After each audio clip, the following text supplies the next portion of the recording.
in the southern African city of Cape Town, the mother city as it's known. Canada with Jake Teal. They qualified for Rugby World Cup 7s, winning the Rugby Americas North qualifier. They beat Jamaica in the final. And Zimbabwe finishing runners-up to Uganda. They are thrilled to be here on the big stage yet again with their mascot, the cheetah. And a local man from South Africa, Morne Ferreira, has the whistle for this one. A brilliant occasion for him and his family and friends watching. I can tell you what, this Ugandan team, Zimbabwe team, sorry. Man, on this field, I've seen them so many times stand up and play some outstanding rugby sevens. They are the favourites behind the local team, obviously, but man, they can go. Here we go, single elimination.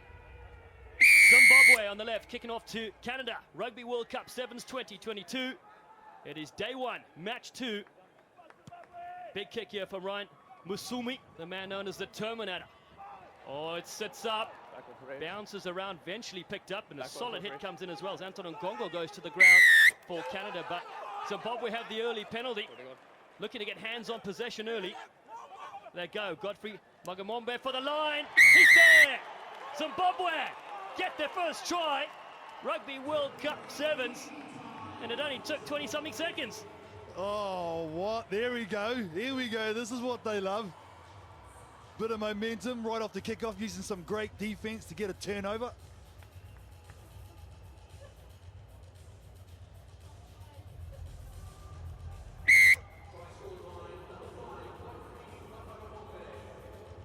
On the ball.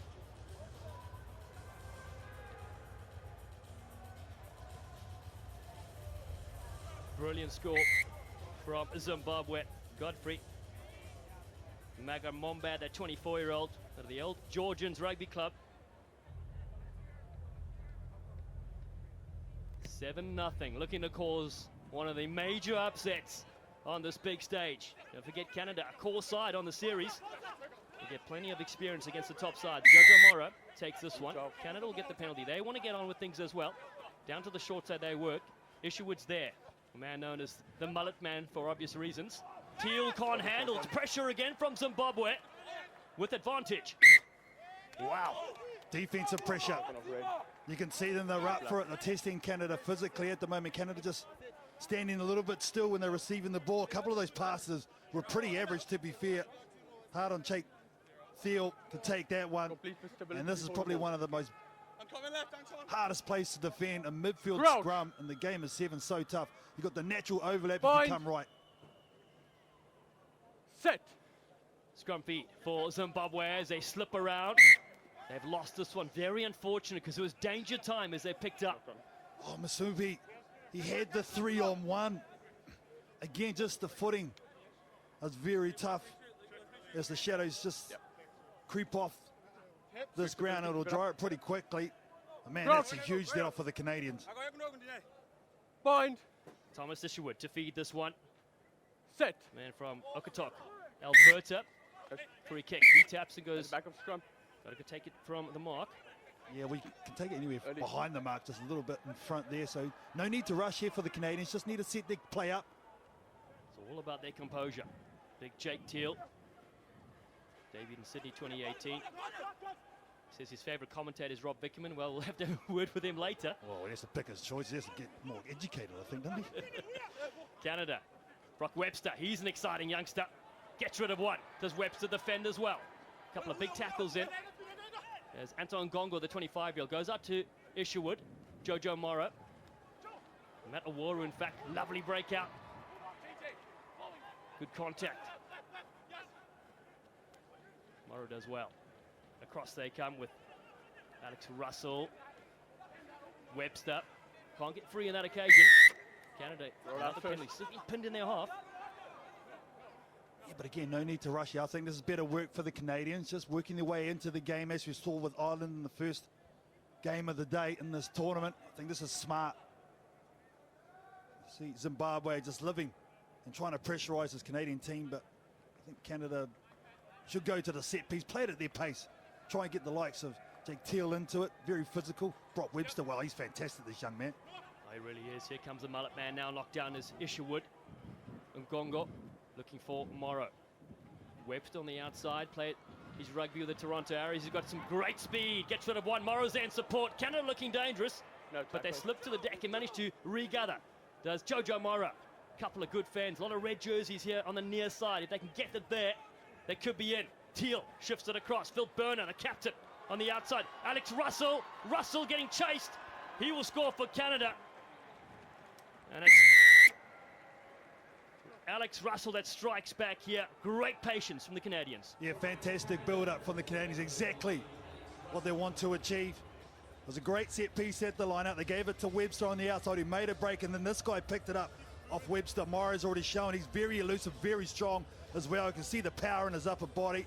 And from there, they stay wide. They keep their width, most importantly, and they back themselves when they get through the hole. That is a fantastic reply from the Canadians.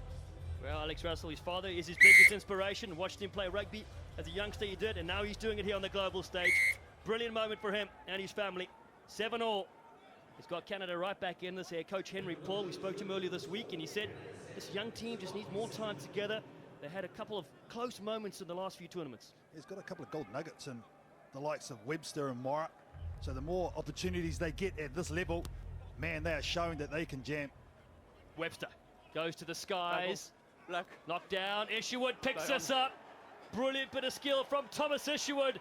And the mullet man gets it away. Anton Ngongo's after this one. And they go bang, bang to Canada. Well, there we go. Pressure at the restart. Well worked from Thomas Isherwood. You look at the skill here. There's the competition in the air. Goes nice and high. Phil Burner. They aren't able to solidify their ball. Pretty loose from Zimbabwe, to be honest. But look at that. Catches it on his right hand. Keeps it free. Could have given it around the back. He takes the more traditional option with little handoff and Ngongo back to back. Oh, good. Safe, he reckons. Lovely slide and celebration as well on the world's biggest stage. Kick over as well. 14-7 just like that after trailing 7-0. There is the coach Henry Paul, former England Sevens player. 15s as well. Great person off the field and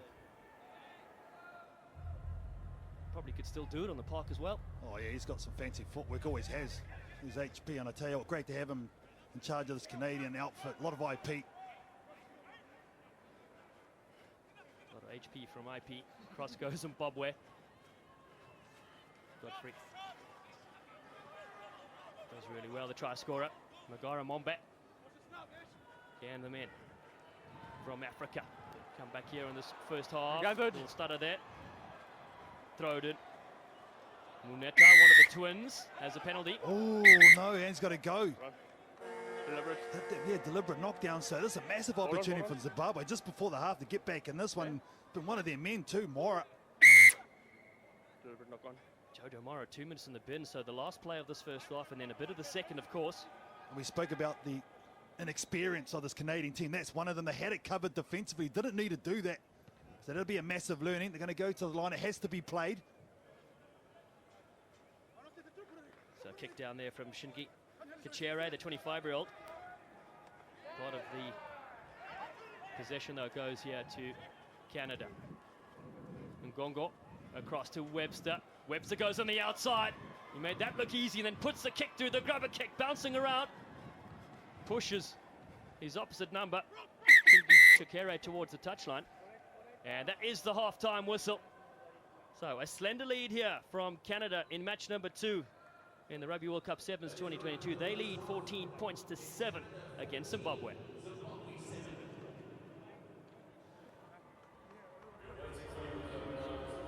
Well, we knew this one would be close.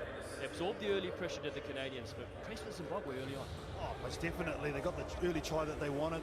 They had a lot of momentum, but this Canadian team, the way they were able to keep their composure and fight their way back into this game on the back of Jake Teal is absolutely brilliant. I'm sure that's what the coach will be pretty happy about, Henry Paul. So they'll go play with 6 players to start their second half. I think that's the thing. This young side really just needs to learn situational rugby. And Webster probably could have held that ball and a couple more sets. They probably could have scored off that. The other side, Zimbabwe, well, their coach knows, Graham Colback, that they're going to have a numerical advantage. They scored first after the half. With that, to keep their patience, then, well, they're straight back in this. I'm far from out of this for sure. Just keep your composure. I'm sure is what his body language is saying. Away. He's got great experience as going fullback. He played 13 events for Zimbabwe in the series from 2009 to 2015. His father Peter also played for Zimbabwe. Played on the wing, Rugby World Cup 1987. Great to see Zimbabwe here on this big stage. One of the sides we circle to see. This could get interesting in single elimination. Because the defender's going to slip. Happy with that. Use your feet. Hold the ball tight. Believe, boys. This 7. Believe. Ade, boys. Let's go get it. Let's go get it. Beautiful Cape Town Stadium welcomes you back here. Built for the 2010 FIFA Soccer World Cup, and it's still there and it's still beautiful. And 55,000 fans each day will be flooding in here for this 3-day Rugby World Cup 7s. Oh, it's one of the most iconic places you can ever visit. I can tell you that. I know the teams absolutely love Cape Town, love the stadium. It is an absolute picture, and it's going to be bumping all weekend long. I can't wait for this, Dylan. It's going to be off the chain. Second half in match number 2. On day 1 in the men's pre-round of 16 is Canada kicking off from left to right. Zimbabwe to receive 14-7 the score. The Canadians lead. But Zimbabwe have ideas here with 7 players on the park. A yellow card to Canada. Here they go. Muneta, one of the twins. Says he's the eldest one, even if it is only by a few seconds. Halfway line. Kanarak is good though from Canada. Number 11. They will take this in from the side. Oh, that's fantastic counter-rucking there from the Canadians. You can just tell now they've just lifted the tempo a little bit. Teal just saying, nah, we're going sideline, we've got this covered. It worked last time, just before the half when it went to the line out, and we're able to just keep their composure. Remember, they're down to 6 men, so also this will be time off the clock for them. Webster goes to the side. Don't forget, no player in Canada's side has featured in previous 7s World Cup. Lots of their legends retired in recent years. Nate Hirayama, Justin Douglas, Harry Jones, John Moonlight. So many great players over the years. Now they look for Nkongo. He's hit hard. Isherwood, who's been very good in this game. Isherwood gets free. Thomas Isherwood, the youngster. Fly on. Lays it back here to Jake Teal, known as the Langford Rattlesnake. He rips away. Lovely footwork. Alex Russell just cut short. Teal comes in and scoops and dives in this one. Oh, the Rattlesnake slithers in. And Canada get their 3rd try. Well, I know our co-commentator, Hall of Famer, Gareth Rees, really rates this guy. You can see why. Such a hard worker, one of the more experienced players in this outfit. Initially, I thought they were in. Be interesting to see what happens here. Did he come to the gate? No, that's why they had a penalty advantage. Take Jake Teal, plays to the whistle, and he gets the rewards. Right, Teal, brilliant on the field, brilliant off. Started a charity called Boots to Kick Cancer. Wonderful to see initiative that he's picked up there. Kick sales over as well. 21 points to 7. Teal, who played alongside his brother in recent times here for the Canadian side.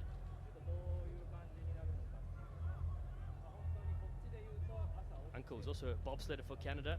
Grandfather curled for Canada too. Both parents played for the country. So Mora has it down the middle. Just come off the Simba defenses. Jojo Mora. Well into the 22. A wave of red jerseys surge forward. Phil Burner, the captain, has Teal with him. Giveaway penalty though to Zimbabwe. Jeez, well, this is just like the one that he gave a penalty for, so interesting call. I don't think they came through the gate there, Zimbabwe, but deemed to be doing so.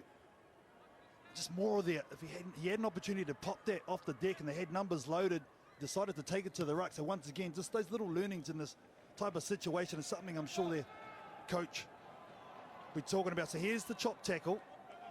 Supporting player comes in. I think it's from the side. That's a tough one. And his arms are on the deck as well. So Canada can... Oh, well, you got to take those. Sometimes they go your way, sometimes they don't. It's the nature of the game, isn't it? Don't forget the winner plays France this afternoon, just past 3 o'clock local time in the round of 16. Single elimination for this World Cup, and they give it away. Ryan Masumi, the man that threw that in. Charlie, the skipper there, he's been a bit frustrated knowing Teal is dominating this game physically. I think that's been the difference between the two sides. The forwards for Canada have really stood up. Time's back on. Stamped their mark physically. Alex Russell, try scorer. Jake Teal, the try scorer. So all the hard work's been done by this Canadian team up front. Open up. Open up. Canada run towards the line, played in every 7s World Cup. The best was 5th in 2001. And they go down to the front, penalty to Zimbabwe. Knock on offside. Knock down their tap Leave and go here. And play. Bundled towards the touchline. Option scrum or line out. Yeah, because it's knock on Scrum. and it's gone over. You can have the line out or the Scrum scrum. option. Knock on. Good call on the scrum, I think, because you can have 8 players all in the one area, and then you guy like Webster, who's going to come into halfback now, who's been pretty electric. Morris been fantastic too in the centre Red, position. closer. Get your mark. Take a look there. Closer. At the time of scores, Zimbabwe led Time this back game on. 7-0. They now trail 21 points to 7. On the park Crouch. is Sophia Malanga, 24-year-old as well. Bind. Went to Gaborone University College of Law for Set. Zimbabwe. Steady. But to the Canadian side, Lockie Kratz is on the field. Kratz under all sorts of pressure here. No. Zimbabwe flying up, they know what they've got to do, but they leave a bit of space, and Alex Russell will slide in here, and it's Canada that come good in this contest. Yeah, I think that's the winner for them. Just left themselves exposed at ruck time, did Zimbabwe. They overchased to the open, left a little bit of a hole. You can see there, they're all spinning to the right. And Alex Russell, so aware, goes to his right-hand side and finishes it strongly for his double in this game. And probably ices it for them. I think the Canadians go through now. Great bit of work, spotting the space. The extra 2 won't be added, but that's 26 points to 7. Alex Russell, ambassador for the BC Epilepsy Foundation. He ices this game for the Canadians. And the story really has been in the second half. Zimbabwe just haven't had any ball. At the beginning of that first half, they did. They had all the momentum. Got a nice score to start this game, but after that, once Canada settled down and started controlling the pace of the game because they're going to their set piece and introducing their big dogs, it's been a very different story. The restart knocked on, bounces around here for Canada. Urgas is there, 24-year-old. Debuted at home in Vancouver in 2021. Flat ball, Webster picks this one. What a step from Brock Webster. Beats 2, dishes it off superbly. Deshaun Bowen is there. Across field, Urgas. It's a big frame. Gets one Bosch. Bowen, again Teal. Short ball, Awaru. Lovely ball to Teal, the podcast host. Shifts it across field. Wide for Canada, looking to go in the corner. They stretch the legs. Karen Breen, the 21-year-old, will have a final say in this game. We just spoke about the pop ball from the deck, and this is what they did. They keep the momentum flowing. There's no way the defense could recover from Zimbabwe. All the hard work done from Teal. Watch him here. Short ball, chop tackle, the pop up. He wraps around and passes the ball quickly out to where the space is going to be. And that's better. Continuity-wise from the Canadians. I like that. The youngster crashes in. Man from Victoria, British Columbia. And they've responded well to the pressure that Zimbabwe imposed on them early on.